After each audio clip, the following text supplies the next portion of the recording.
My educational channel విద్యా ఉద్యోగ సమాచారానికి స్వాగతం. Daily GK and current affairs పేరుతోటి మీకు ఇంపార్టెంట్ టాప్ 10 క్వశ్చన్స్ అయితే ఇవ్వడం జరుగుతుంది. ఇవాళ మనం 70వ వీడియోలో అయితే ఉన్నాము. ఈరోజు కూడా చాలా ముఖ్యమైన ప్రశ్నలు ఉన్నాయి. ఛానల్ని సబ్స్క్రైబ్ చేయండి. ఈ రోజుతో 700 ప్రశ్నలు అయితే మనం కంప్లీట్ చేస్తాం.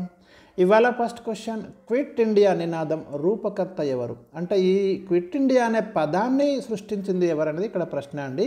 ఇక్కడ 4 ఆప్షన్స్ ఉన్నాయి, మీరు చూడండి. యూసుఫ్ మెహర్ అలీ, గాంధీజీ, అరుణా అసఫ్ అలీ, ఉషా మెహతా. ఈ నలుగురు కూడా క్విట్ ఇండియా ఉద్యమంతో సంబంధం ఉన్నటువంటి వ్యక్తుల్ని ఇక్కడ నేను ఆప్షన్స్ ఇవ్వడం జరిగింది. మీలో చాలామంది క్విట్ ఇండియా అనగానే గాంధీజీ గుర్తుకొస్తాడు. ఈ ఉద్యమంలో గాంధీజీ ప్రధాన పాత్ర ఉన్నప్పటికీ కూడా ఈ క్విట్ ఇండియా అనే పదాన్ని రూపొందించింది మాత్రం యూసుఫ్ మెహర్ అలీ అండి. సైమన్ గోబ్యాక్ నినాదం కూడా సృష్టించింది యూసుఫ్ మెహర్ అలీ. క్విట్ ఇండియా అనే పదాన్ని సృష్టించింది కూడా యూసుఫ్ మెహర్ అలీ, గుర్తుంచుకోండి.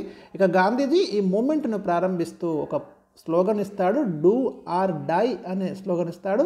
ఎందుకంటే ఇది కూడా చాలాసార్లు ప్రశ్న అడిగాడు. క్విట్ ఇండియా మూమెంట్ సందర్భంగా డూ ఆర్ డై నినాదం ఎవరు ఇచ్చారని గాంధీజీ ఇచ్చాడు. ఇక అరుణా అసఫ్ అలీ ఈ మూమెంట్లో క్రియాశీలక పాత్ర పోషించిన మహిళ. ఎందుకంటే అందరినీ అరెస్ట్ చేసినప్పుడు మరి అరుణా అసఫ్ అలీ ముందుండి ఈ పోరాటంలో చాలా యాక్టివ్గా ఉంది. ఇక ఉషా మెహతా ఈ క్విట్ ఇండియా ఉద్యమంలో ఒక రేడియో స్టేషన్ని మరి నిర్వహించడం అనేది జరిగింది. మీకు ఇంతకుముందు కూడా నేను ఒక వీడియోలో ఉషా మెహతా గురించి ప్రస్తావించాను. సో ఇది మనకి ఇవాళ ఫస్ట్ క్వశ్చన్. క్వశ్చన్ నెంబర్ 2, దేశంలోనే మొట్టమొదటి వందే భారత్ రైల్ మెట్రో సేవలు, ఇక్కడ మెట్రో సేవలు అంటున్నాను ప్రధానంగా మీరు గమనించండి, ఇటీవల ఏ రాష్ట్రంలో ప్రారంభించారు? 2024 సెప్టెంబర్ 19న గుజరాత్లోని అహ్మదాబాద్ భుజ్ మధ్య దేశంలో మొట్టమొదటిసారిగా వందే భారత్ రైలు మెట్రో సర్వీసెస్ అయితే అందుబాటులోకి రావడం జరిగింది. ఈ ప్రశ్న రావడానికి అవకాశాలు అయితే ఉన్నాయండి, ఫస్ట్ కాబట్టి అడుగుతాడు. క్వశ్చన్ నెంబర్ 3, భారత ప్రభుత్వం 2024 సెప్టెంబర్లో ఆపరేషన్ సద్భావ ఎందుకు చేపట్టింది అనే ప్రశ్న ఇచ్చాను. ఇక్కడ మీకు ఈ ఆపరేషన్ ఇండియన్ గవర్నమెంట్ ఎందుకు తీసుకుంది అంటే యాగి తుఫాను బాధితుల కోసం. మీకు వియత్నాం, లావోస్, మయన్మార్లో 2024 సెప్టెంబర్లో ఈ తుఫాన్ అయితే పెద్ద విధ్వంసాన్ని సృష్టించింది. మరి ఆ దేశాలను ఆదుకోవడం కోసం అయితే ఇండియన్ గవర్నమెంట్ ఒక ఆపరేషన్ చేపట్టింది. దాన్నే మనం ఆపరేషన్ సద్భావ అంటున్నాం. మీకు డిఫరెంట్ ఆపరేషన్స్ ఇండియన్ గవర్నమెంట్ రీసెంట్గా ఆపరేషన్ కగార్ కావచ్చు, ఆపరేషన్ అజయ్ కావచ్చు, ఆపరేషన్ కావేరి, ఇలాంటి డిఫరెంట్ ఆపరేషన్స్ అయితే ఇండియన్ గవర్నమెంట్ ఆయా దేశాలలో చేపడుతుంది. వాటి మీద డెఫినెట్గా క్వశ్చన్స్ అయితే వస్తాయి. క్వశ్చన్ నెంబర్ 4, ప్రాథమిక విధుల దినోత్సవం ఏ రోజున జరుపుకుంటారు? దీనికి ఆన్సర్ మీరైతే గెట్ చేయండి. ఇక్కడ 4 ఆప్షన్స్ ఉన్నాయి. మే 3, డిసెంబర్ 3, ఫిబ్రవరి 3, జనవరి 3. అన్ని 3 డేట్స్ అయితే నేను ఇవ్వడం జరిగింది. 3తో ఉన్నటువంటి మంత్స్. రైట్ ఆన్సర్ వచ్చేసి మీకు ఐడియా రాకుంటే జనవరి 3ను మనము ఫండమెంటల్ డ్యూటీస్ డేగా లేదా ప్రాథమిక విధుల దినోత్సవంగా జరుపుకుంటున్నాం. మన భారత రాజ్యాంగంలో మీకు పార్ట్ ఏ అంటే 4Aలో మీకు 11 ప్రాథమిక విధుల గురించిన ప్రస్తావన ఉంది. ఆర్టికల్ 51A గుర్తుంచుకోండి, చాలా చాలా ఇంపార్టెంట్ అండి. ప్రాథమిక విధులని మనం ఫండమెంటల్ డ్యూటీస్ అంటాము. మనకు మొదట్లో 10 విధులు మాత్రమే ఉండేవి. 11వ విధిగా మనము 6 నుండి 14 సంవత్సరాల పిల్లలకి విద్యను అందించేలా తల్లిదండ్రులు తీసుకోవాలి, ఒక విధిగా భావించాలని ఒక పాయింట్ అయితే మనం చేర్చడం జరిగింది 11వ డ్యూటీగా. సో ఇప్పుడైతే మనకి 11 ఫండమెంటల్ డ్యూటీస్ ఉన్నాయి 51A ఆర్టికల్ దగ్గర 4A భాగంలో. 1976లో జరిగిన 42వ రాజ్యాంగ సవరణ ద్వారా ప్రాథమిక విధులను మనం భారత రాజ్యాంగంలో చేర్చడం జరిగింది. ఇది కూడా గుర్తుంచుకోండి. స్వరణ్ సింగ్ కమిటీ సిఫార్సుల మేరకైతే ఈ విధులను ఫండమెంటల్ డ్యూటీస్ని ఇండియన్ కాన్స్టిట్యూషన్లో మనము చేర్చినాము. సో జనవరి 3 ఫండమెంటల్ డ్యూటీస్ డే. చాలా ఇన్ఫర్మేషన్ అయితే ఇచ్చాను. క్వశ్చన్ నెంబర్ 5, ఇక్కడ అన్ని కూడా ఉన్న చూడండి. క్వశ్చన్ నెంబర్ 5, అంతర్జాతీయ సౌర కూటమిలో 101వ దేశంగా ఏ దేశం రీసెంట్గా చేరింది? దీనికి ఒకటే ఆప్షన్ ఇచ్చానండి, నేపాల్.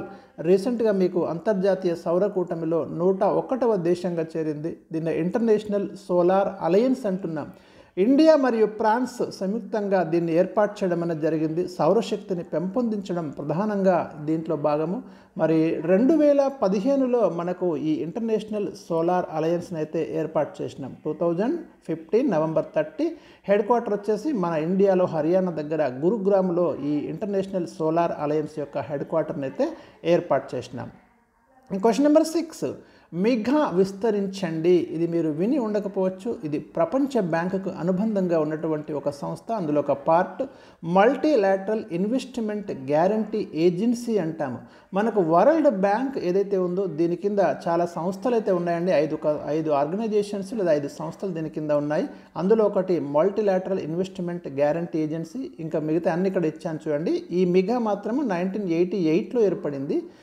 వరల్డ్ బ్యాంకులో ఉన్న 5 ఇన్స్టిట్యూషన్స్ మీకు ఇక్కడ ఇచ్చాను. First one IBRD, international bank for reconstruction and development, ఇందులో భాగమే. వరల్డ్ బ్యాంకులో మిగా ఇందాక చెప్పాను కదా, ఇందులో భాగమే. IDA, international development association, world బ్యాంకులో భాగమే. తర్వాత మీకు IFC, international finance corporation, world బ్యాంకులో భాగమే. తర్వాత ICSID, international centre for settlement of investment disputes, ఇది కూడా వరల్డ్ బ్యాంకులో భాగమే. అంతకుముందు డిఎస్సిలో ఒకసారి ప్రశ్న అడిగాడండి మీకు. ఎప్పుడంటే 2008 డిఎస్సి కంటే ముందు మీరు చూడండి, డైరెక్ట్గా ప్రశ్న అడిగాడు. ఈ క్రింది వానిలో వరల్డ్ బ్యాంకులో భాగం కాని దాన్ని గుర్తించండి అన్నాడు. అంటే చూడండి క్వశ్చన్స్ ఏ స్థాయిలో వస్తున్నాయో మీరైతే ఊహించండి. ఇక వరల్డ్ బ్యాంక్ అనేది దాని హెడ్ క్వార్టర్ వచ్చేసి మనకు అమెరికాలోని వాషింగ్టన్లో ఉంది. 1944 బ్రెట్టాన్ వుడ్స్ రిజల్యూషన్ ద్వారా మనకి ఈ వరల్డ్ బ్యాంక్ అండ్ IMF ఈ రెండు కూడా అప్పుడు ఏర్పాటు చేయాలని నిర్ణయం అయితే తీసుకున్నారు. తర్వాత అమల్లోకి వచ్చినాయి. క్వశ్చన్ నెంబర్ 7, దేశంలో అత్యధిక అటవీ విస్తీర్ణం ఉన్న రాష్ట్రం ఏది? ఇక్కడ 4 ఆప్షన్స్ ఉన్నాయి చూడండి. Bihar, UP, Madhya Pradesh and Punjab. Right answer వచ్చేసి మనకు మధ్యప్రదేశ్ అండి. మధ్యప్రదేశ్లో మీకు అత్యధిక అటవీ విస్తీర్ణం ఉంది. మొత్తం ఇండియాలో అటవీ విస్తీర్ణం ఉన్న అంటే ఏరియా ఎంత అంటే ప్రజెంట్ అయితే ఇండియాలో 21.23% అయితే ఇండియాలో 21.23% అడవుల విస్తీర్ణం ఉంది రీసెంట్ లెక్కల ప్రకారము. వాస్తవానికైతే 1952 అటవీ విధానం ప్రకారము దేశంలో 33% భూభాగంలో అడవులైతే ఉండాలి. ఇది కూడా గుర్తుంచుకోండి. ఇక అత్యల్ప అటవీ విస్తీర్ణం ఉన్న రాష్ట్రం ఏది అంటే హర్యానా అండి.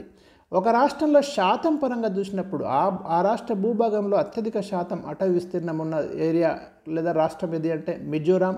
అదేవిధంగా అత్యల్ప శాతం ఆ రాష్ట్ర భూభాగంలో చూసినప్పుడు అత్యల్ప శాతం అడవులు ఉన్నది ఎక్కడ అంటే పంజాబ్. అత్యధిక ఏరియా, అత్యల్ప శాతం ఈ డిఫరెన్స్ అయితే మీరు గమనించండి, జాగ్రత్తగా ఉండండి.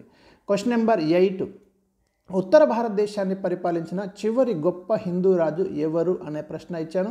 2వ పులకేశి, పృథ్వీరాజ్ చౌహాన్, ధర్మపాలుడు, హర్షుడు. ఇక్కడ 4 ఆప్షన్స్ అయితే మీకు ఉన్నాయి. ఉత్తర భారతదేశాన్ని పాలించిన చిట్ట చివరి గొప్ప హిందూ రాజు ఎవరు అనే ప్రశ్న అడిగాను. ఇక్కడ హర్షుడు రైట్ ఆన్సర్ అయితే అవుతుందండి. మరియు హర్షుడు మీకు కనౌజ్ రాజధానిగా 606 నుంచి 649 మధ్య ఉన్నట్టు మనకి చరిత్ర ద్వారా తెలుస్తుంది, చారిత్రక ఆధారాల ద్వారా. మీకు హర్షుడి కాలంలోనే హ్యూయన్ సాంగ్ మరి భారతదేశాన్ని సందర్శించడం కూడా జరిగింది. హర్షుడి రాజ్యాన్ని కూడా సందర్శిస్తాడు. హర్షుడి కాలంలోనే నలంద విశ్వవిద్యాలయానికి 100 గ్రామాలు దానం చేసి ఆ విశ్వవిద్యాలయం అభివృద్ధి చెందేలాగా హర్షుడు ప్రధానంగా కృషి చేసినట్టు మనం గమనించవచ్చు. ఇక 9వ క్వశ్చన్ ఇచ్చాను ఇక్కడ, హర్షుని రచనలు ఏవి అని. హర్షుని రచనలు చూడండి, నాగానందం, రత్నావళి, ప్రియదర్శిక, ఈ 3 కూడా నాటకాలు హర్షుడే రాస్తాడు. హర్షుని ఆస్థానంలో ఉన్న ప్రముఖ కవి బాణభట్టు అండి. బాణభట్టు రాసింది మీకు పార్వతీ పరిణయం, కాదంబరి, హర్ష చరిత్ర, అది కూడా గుర్తుంచుకోండి, చాలాసార్లు ప్రశ్నలు వస్తున్నాయి. బాణభట్టు హర్షుడి ఆస్థానంలో ఉంటాడు. పార్వతీ పరిణయం, కాదంబరి, హర్ష చరిత్ర అనే గ్రంథాలు రాస్తాడు. హర్షుడేమో స్వయంగా నాగానందం, రత్నావళి, ప్రియదర్శిక రచిస్తాడు. మీకు హర్షుడు నార్త్ ఇండియాను పరిపాలిస్తూ సౌత్ ఇండియాకి రావడానికి ప్రయత్నించినప్పుడు ఇక్కడ 2వ పులకేశి అయితే హర్షుడి యొక్క దక్షిణ దేశపు దండయాత్రల్ని అడ్డుకోవడం అనేది జరిగింది. ఈ యుద్ధం గురించి చెప్పేదే మనకు ఐహోల్ శాసనం అండి. హర్షుడు 2వ పులకేశి మధ్య జరిగిన వార్ గురించి, వారి యొక్క పోరాటం గురించి దాన్ని రవికీర్తి రచిస్తాడు. అది కూడా మీరు గుర్తుంచుకోండి. క్వశ్చన్ నెంబర్ 10, ఇటీవల జపాన్ శాస్త్రవేత్తలు ప్రపంచంలో మొట్టమొదటిసారిగా కలపతో తయారు చేసిన ఉపగ్రహం పేరేమిటి? వెరీ వెరీ వెరీ ఇంపార్టెంట్ అండి.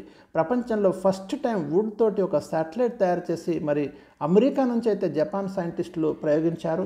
ఈ శాటిలైట్ పేరు వచ్చేసి మనకు లిగ్నోషాట్ అండి. నవంబర్ 5, 2024 దీన్ని ప్రయోగించడం అనేది జరిగింది. దీనికోసం హొనోకి చెట్టు కలపనైతే వీరు ఉపయోగించడం అనేది జరిగింది. ఇలాంటి శాటిలైట్ను ప్రయోగించడం ప్రపంచంలో ఛానల్లో మొట్టమొదటిసారి కాబట్టి డెఫినెట్గా మనం క్వశ్చన్ అయితే ఎక్స్పెక్ట్ చేయొచ్చు రాబోయే కాంపిటేటివ్ ఎగ్జామ్స్లో.